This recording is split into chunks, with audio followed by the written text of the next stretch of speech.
sekalian dua pusaka yang jika kalian berperangi keduanya niscaya tidak akan pernah tersesat selama-lamanya. Al-Quran kitabnya Allah dan hadis sunnahnya Rasulullah sallallahu alaihi wasallam. Bapak Ibu kaum muslimin dan muslimat, jamaah salat maghrib yang dimuliakan oleh Allah, mari pada kesempatan malam yang mulia ini sambil kembali kita niat iktikaf di rumah Allah dan juga sambil kita menunggu datangnya pelaksanaan sholat isya berjamaah, mari sama-sama kita kembali melanjutkan pengajian hadis kita dengan kitab Fathul Bari Bisyarhi Sahih Bukhari karya Imam Ibnu Hajar Al-Asqalani rahimahullahu ta'ala. Bapak Ibu kaum muslimin dan muslimat jamaah pengajian yang dimuliakan oleh Allah, insyaallah pada kesempatan malam ini kembali kita akan melanjutkan bacaan dengan kitab yang ketiga, Kitabul Wudu, bab yang kedua, babun la tuqbal shalatun bi ghairi tahurin, bab di mana adanya hadis dari Rasulullah yang menyebut tidak diterimanya sholat seseorang tanpa didahului sebelumnya oleh taharah ataupun kegiatan bersuci, baik bersuci dari hadas besar maupun bersuci dari hadas kecil. Bapak Ibu kaum muslimin dan muslimat jamaah pengajian yang dimuliakan oleh Allah, pada pertemuan yang lalu kita sudah membaca hadis nomor 135 di dalam bab yang kedua, di mana hadis tersebut diriwayatkan kepada kita oleh sahabat Nabi Abu Hurairah yang qala Rasulullah sallallahu alaihi wasallam. Beliau berkata, Rasulullah sallallahu alaihi wasallam bersabda, la tuqbalu shalatun man ahdatsa hatta yatawadda. Tidak diterima sholat seseorang dari kita yang sedang berhadas sampai kembali dia berwudu. Maka setelah Abu Hurairah meriwayatkan hadis tersebut kepada khalayak ramai, termasuk di situ didengar oleh sahabat-sahabat yang lain atau juga dari kaum tabi'in generasi kedua setelah sahabat, ada seseorang yang berasal dari Hadramaut yang kebetulan pada saat itu berada di kota Madinah Al-Munawwarah. Qala rajulun min Hadramaut, maka berkatalah seseorang dari Hadramaut, mal hadasu ya Abu Hurairah, apa itu hadas yang engkau maksud di dalam hadis yang engkau riwayatkan tadi, wahai Abu Hurairah? Maka Abu Hurairah sahabat Rasulullah sallallahu alaihi wasallam pun menjawab, fusaqun au turatun, membuang angin baik yang tidak bersuara, atau di dalam bahasa Arab disebut dengan fusaqun au turatun, atau membuang angin yang menimbulkan suara. Dua-duanya adalah termasuk daripada hadas. Tapi Bapak Ibu kaum muslimin dan muslimat jamaah pengajian yang dimuliakan oleh Allah, sebagaimana yang sudah kita sampaikan pada pertemuan yang lalu, hadas tidaklah sesederhana yang disampaikan oleh Abu Hurairah saat menjawab pertanyaan seseorang dari Hadramaut. Para ulama mendefinisikan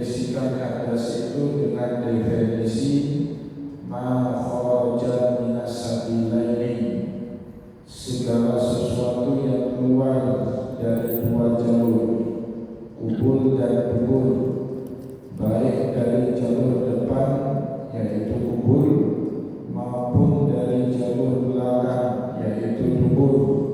Segala sesuatu yang keluar dari kubur maupun dubur dihukumi di dalam syariat sebagai hadas. Contohnya dari kubur, dari alat kelamin laki-laki itu selain kencing juga keluar 3 jenis cairan yang lain. Ada yang disebut dengan mati, ada yang disebut dengan wadi. Air mazi, air yang keluar saat seorang laki-laki bergejolak syahwatnya, disebut dengan air mazi. Atau air wadi, air yang keluar dari kelamin laki-laki setelah kencing yang tidak tuntas. Nah, kedua ini dihukumi di dalam syariat sebagai hadas kecil. Kemudian juga ada air mani yang keluar dari jenis atau dari kelamin laki-laki. Meskipun air mani ini suci, beda dengan air kencing, beda dengan air mazi, beda dengan air wadi.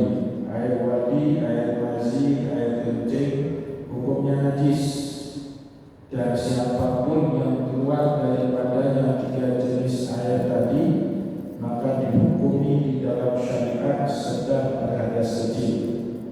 Tetapi Bapak Ibu, tidak demikian halnya dengan air mani. Air mani itu suci, tidaklah najis.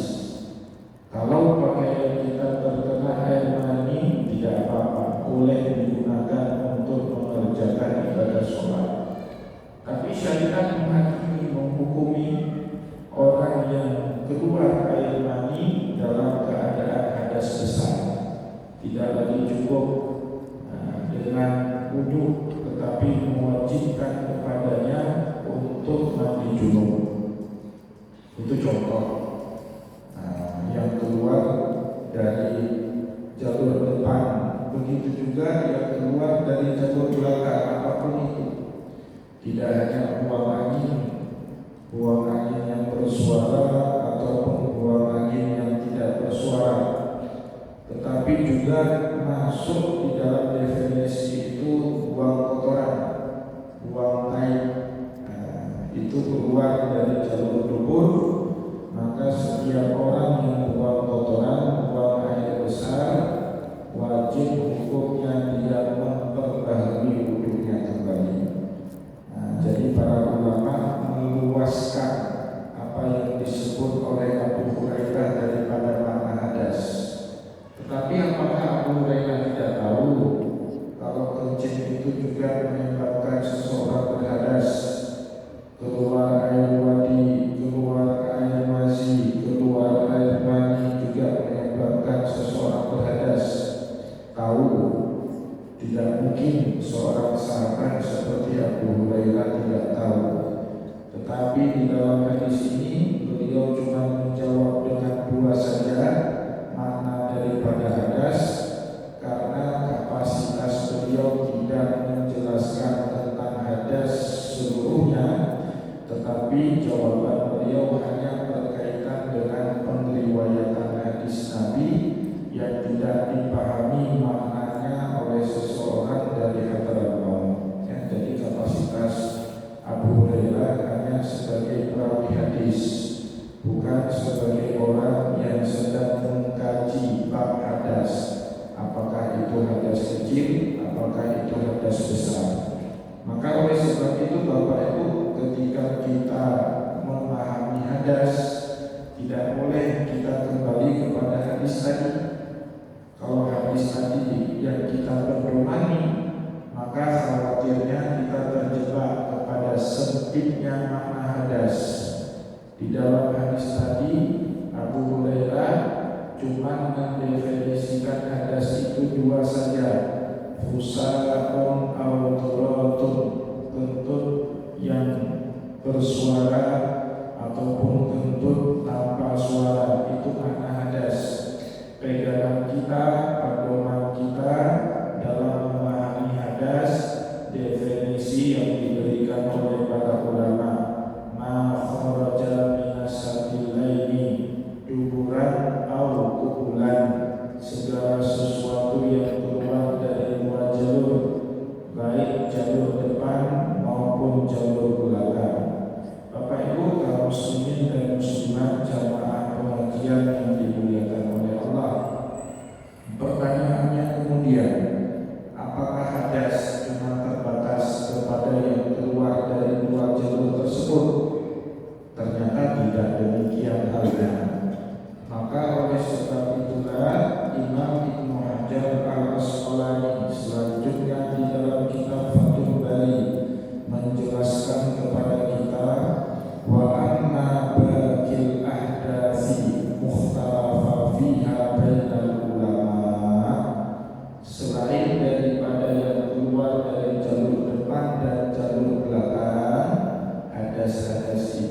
tetapi masih ada di luar definisi itu hadas-hadas yang lain, tetapi statusnya mukhtalafu fiha, masih diperdebatkan oleh para ulama. Contohnya apa? Kamasjid bakari, sebagaimana memegang kemaluan, apakah kemaluan laki-laki ataupun kemaluan perempuan, itu khilafiyah masih Bapak Ibu statusnya. Kita mazhab Syafi'i di dalam mazhab Syafi'i memegang alat kelamin baik laki-laki maupun perempuan. Begitu juga qiyas aulawi namanya. Qiyas aulawi itu kalau saja kemaluan laki-laki ataupun kemaluan perempuan membatalkan wudu, begitu juga hanya memegang dubur sama juga membatalkan wudu.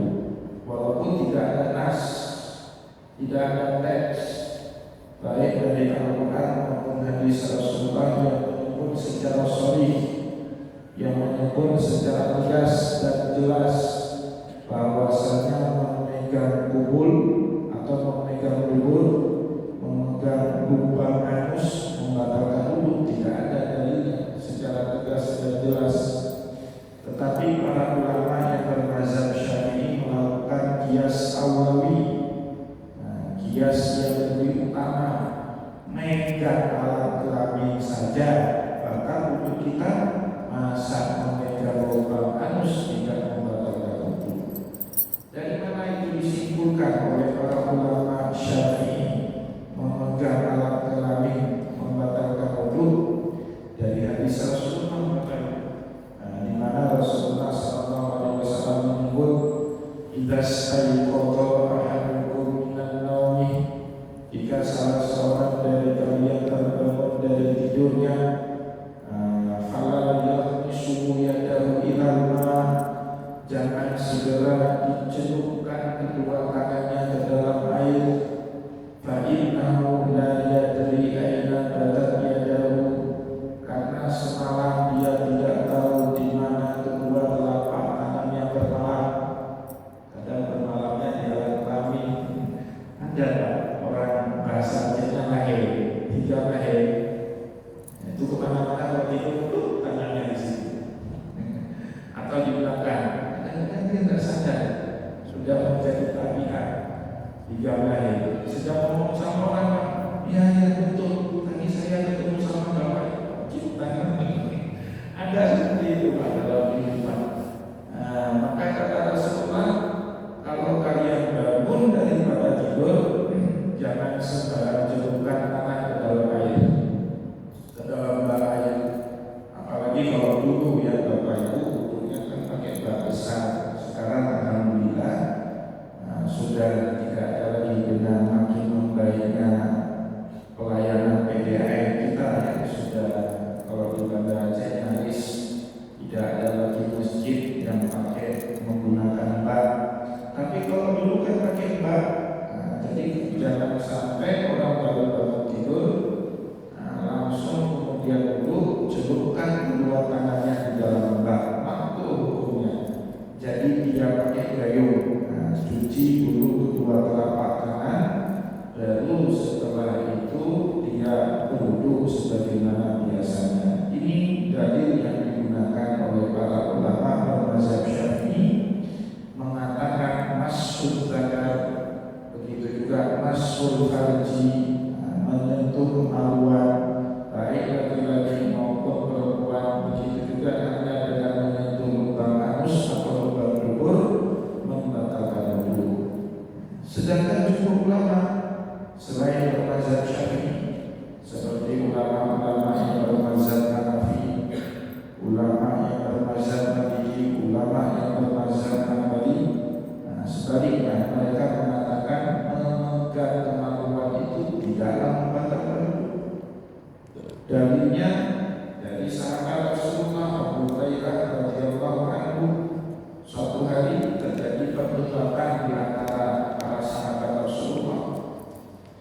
Bagaimana dengan wudu kita setelah sebelumnya kita memegang alat kemaluan? Para sahabat ada yang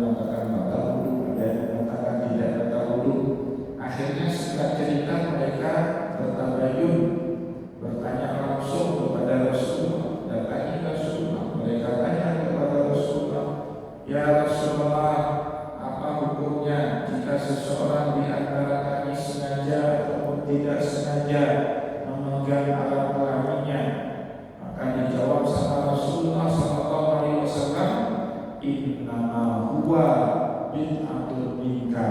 Alat kelamin itu bagian daripada anggota tubuhmu yang lain. Sebagaimana anggota tubuh kita yang lain kalau kita sentuh tidak membatalkan wudu, begitu juga halnya pada saat kita memegang alat kelamin kita tidak batal wudu. Bapak Ibu megang muka batal wudu tidak? Megang tangan tidak batal wudu. Garuk-garuk kepala tidak membatalkan wudu. Bahkan congkel telinga, congkel hidung pun tidak membatalkan wudu. Nah, berdasarkan hadis kedua itu Rasulullah SAW mengatakan innama huwa bid'atun atau bid'atun minka. Kelaminmu adalah bagian daripada anggota tubuhmu. Jadi berdasarkan hadis kedua inilah kemudian jumhur ulama berpendapat kalau seseorang memegang alat kelamin tidak membatalkan wudu. Jadi masih khilafiyah. Jadi kalau ada orang memegang kelamin batal atau tidak batal wudunya, itu di dalam fikih sendiri masih khilafiyah. Yang sepakat itu tadi dua tadi ma kharaja minas sabilaini, segala sesuatu yang keluar dari dua jalur, kubulun au kubulun, jalur depan maupun jalur belakang, itu sepakat para ulama. Selain daripada itu terjadi khilafiyah. Termasuk juga di sini langsung marah, bersentuhan kulit dengan perempuan ajnabiyah, perempuan yang boleh kita nikahi. Mana mar'atul ajnabiyah itu perempuan yang boleh kita nikahi. Lawannya mar'atul mahramah, perempuan yang menjadi mahram kita. Perempuan mahram kita itu yang tidak boleh kita nikahi.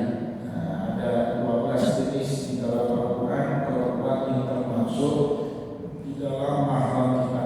Dalam ayat Qur'an alaikum ummahatukum wa banatukum wa akhawatukum wa ammatukum wa khalatukum wa banatul akhi wa banatul ukhti wa ummahatukum allati ardanakum wa akhawatukum minal radha'ah wa ummahatul nisaikum wa rabaibukum allati fi hujurikum min nisaikum allati dakhaltum bihin, dan seterusnya. Itu semua termasuk wanita-wanita yang dilarang untuk kita nikahi.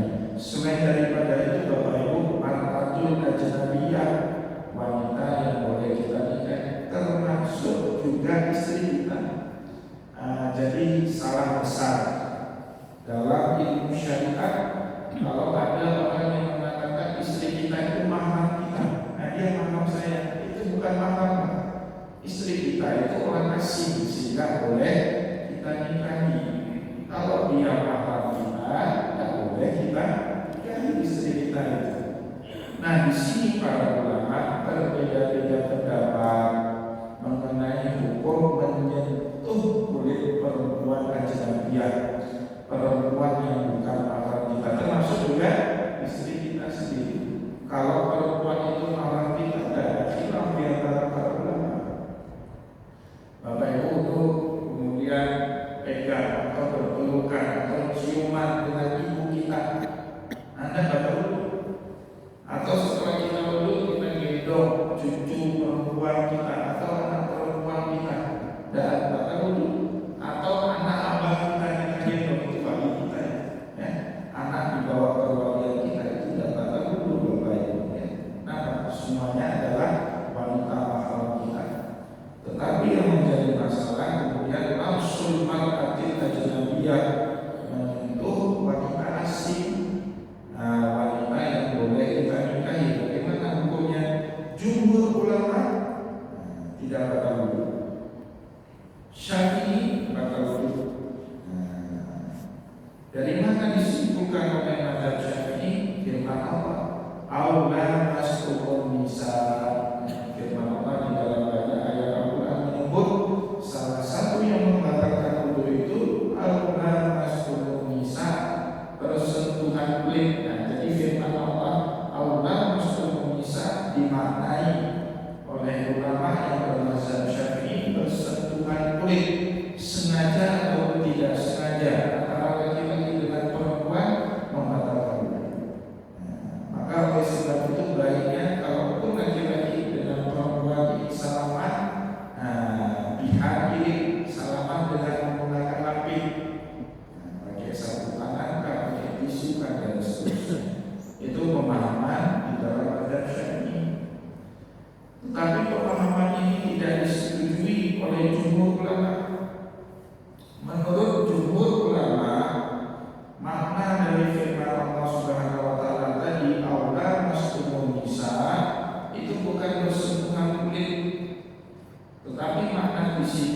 jima, bukan bersentuhan kulit, tetapi jima. Apa jima?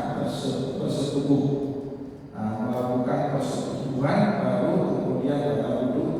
Kalau hanya bersentuhan kulit, sengaja atau tidak sengaja, bersalaman misalnya, menurut jumhur ulama tidaklah membatalkan wudu. Dalilnya apa? Kenapa ayat itu tidak dimaknai bersentuhan kulit, tetapi dimaknai jima?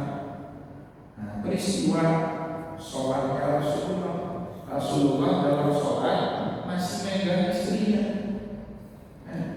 Diceritakan oleh Sayyidah Aisyah radhiyallahu anha bahwa beliau saat Nabi Muhammad sholat tahajud, dua belah kakinya Sayyidah Aisyah itu fi mawdi sujud, di tempat sujudnya Rasulullah. Fa idza sajada, pada saat Rasulullah sallallahu alaihi wasallam sujud, khamasa rijli, Nabi Muhammad pegang kakiku dan dia memindahkan.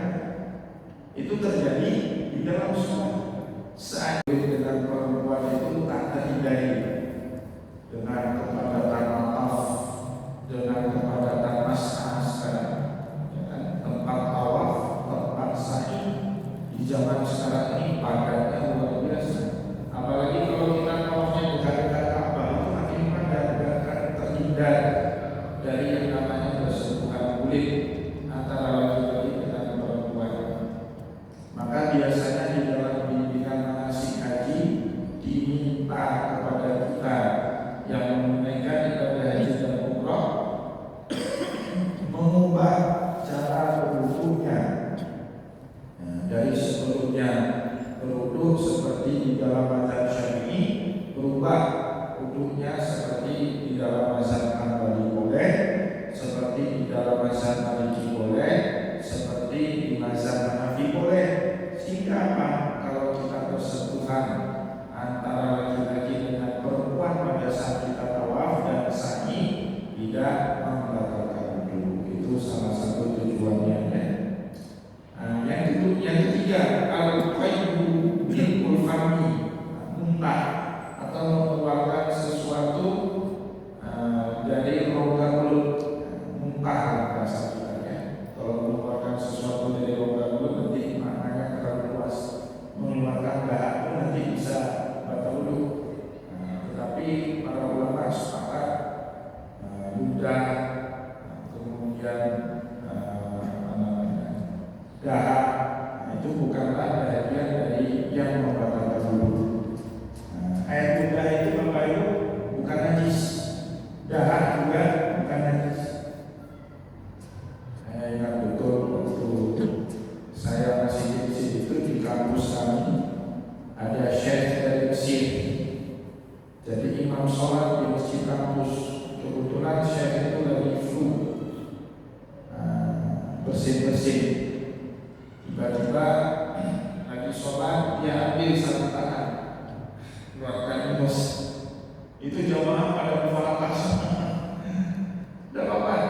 Nama ingus itu bukanlah najis, bukanlah suatu barang najis. Ingus, air liur itu bukanlah najis. Dan tai mata, tai telinga itu tidak najis. Tetapi muntah berbaik yang keluar dari kerongkongan itu khilafiyah di antara para ulama, najis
saja membatalkan wudhu, tetapi juga membatalkan ibadah puasa di dalam mazhab Syafi'i. Jadi yang membatalkan puasa di dalam mazhab Syafi'i bukan saja memasukkan sesuatu ke dalam rongga mulut, tetapi juga mengeluarkan sesuatu dari rongga mulut, membatalkan puasa. Saya dulu sering kasih perumpamaan di dalam kitab-kitab Syafi'i itu ada perumpamaan. Ada orang beli roti untuk dimakan sahur, tapi roti itu sebelum jadi roti kan dia bentuknya adonan tepung. Pada saat adonan itu sedang mau dibakar jadi roti, tiba-tiba jatuh tali benang sepanjang 2 meter, jatuh tali benang di dalam roti, di dalam adonan roti itu sepanjang 2 meter. Akhirnya dia ikut mengeras bersama dengan roti. Roti itu dibeli sama seseorang, dan orang ini menggunakan roti yang dia beli untuk makan sahur. Tiba-tiba lagi makan sahur, dikumandangkan azan subuh, Allahu Akbar, Allahu Akbar, Allahu Akbar, Allahu Akbar. Kan tidak boleh lagi makan dan minum. Tapi benang yang ada di dalam roti itu nyampur. Setengahnya sudah masuk ke dalam rongga mulut, setengahnya lagi masih di luar rongga mulut. Nah, ini pertanyaannya, status puasa orang ini bagaimana? Supaya orang ini sah ibadah puasanya bagaimana? Kalau dia telan benang itu, batal puasanya. Kenapa? Memasukkan sesuatu ke dalam rongga mulut. Kalau dia tarik benang itu, batal juga puasanya. Kenapa? Mengeluarkan sesuatu dari rongga mulut. Jadi jawabannya mana? Semoga Bapak Ibu tidak terjadi seperti itu. Itu contoh di dalam mazhab Syafi'i, ya, untuk memudahkan kita paham. Yang membatalkan puasa bukan hanya memasukkan sesuatu ke dalam rongga mulut, tetapi juga mengeluarkan sesuatu dengan sengaja dari rongga mulut, membatalkan puasa. Nah, itu yang ketiga. Kalau di dalam konteks wudu, khilafiyah, al-qayyumul fahmi ini khilafiyah. Muntah yang keluar dari rongga mulut Syafi'i menyebut batal puasanya.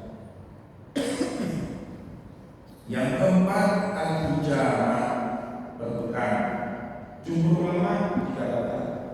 Tapi kalau puasa hijamah itu disepakati oleh jumhur ulama tidak membatalkan puasa. Nah, jadi Bapak Ibu kalau bekam misalnya di siang hari puasa itu tidak apa-apa, tidak batal puasa. Kenapa?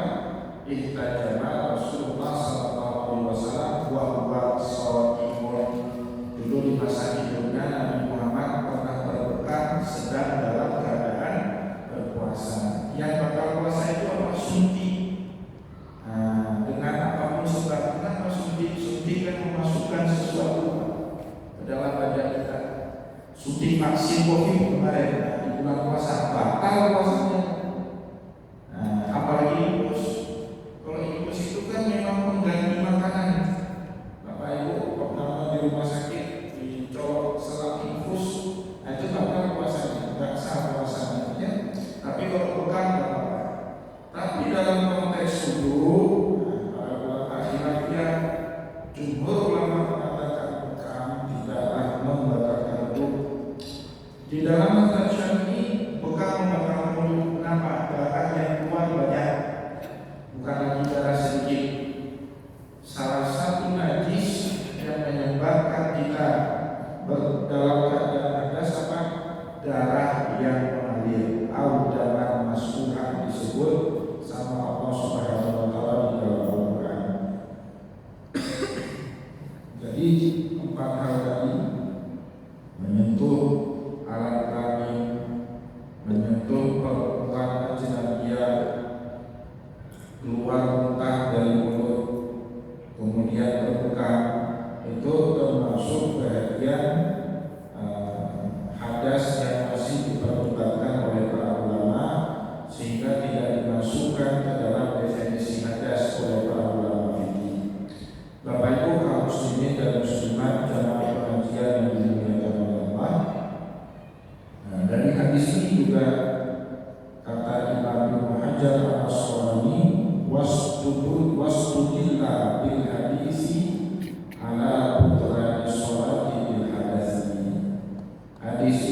juga menjadi dalil batalnya sholat jika kita dalam keadaan hadas.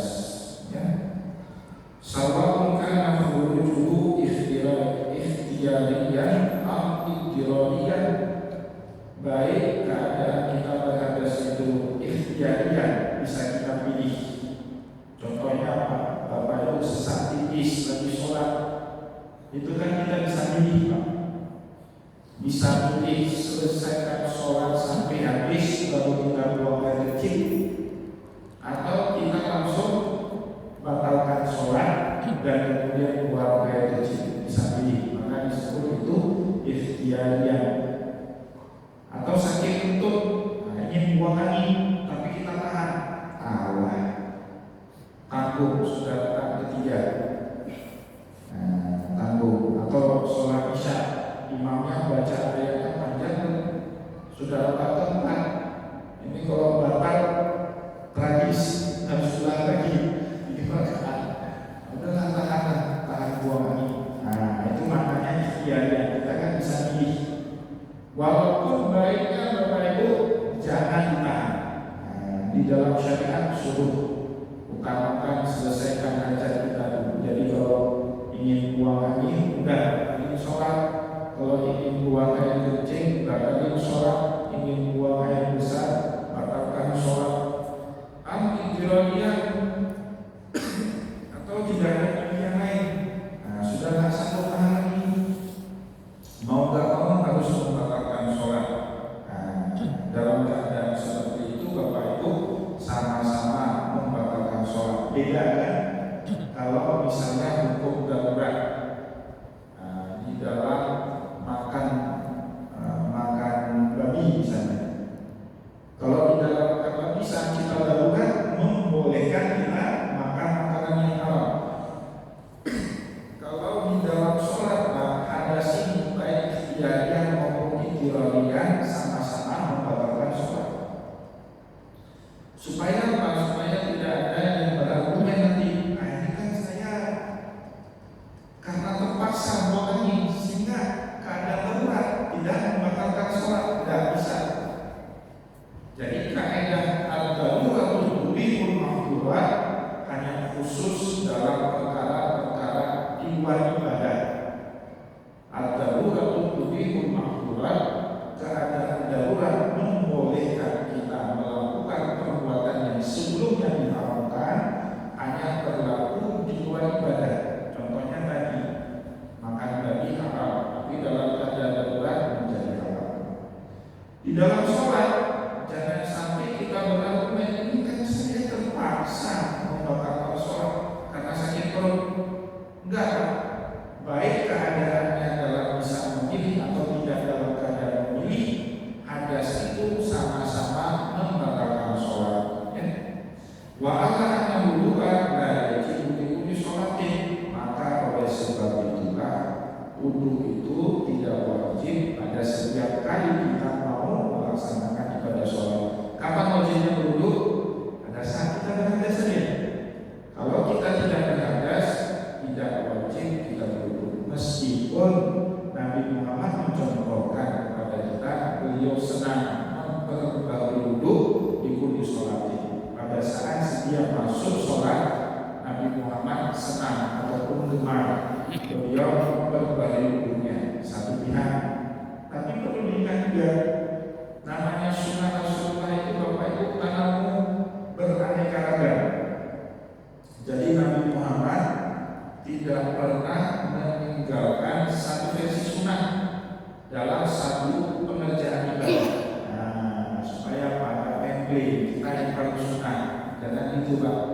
Rasulullah tidak pernah meninggalkan satu versi sunnah. Bahwa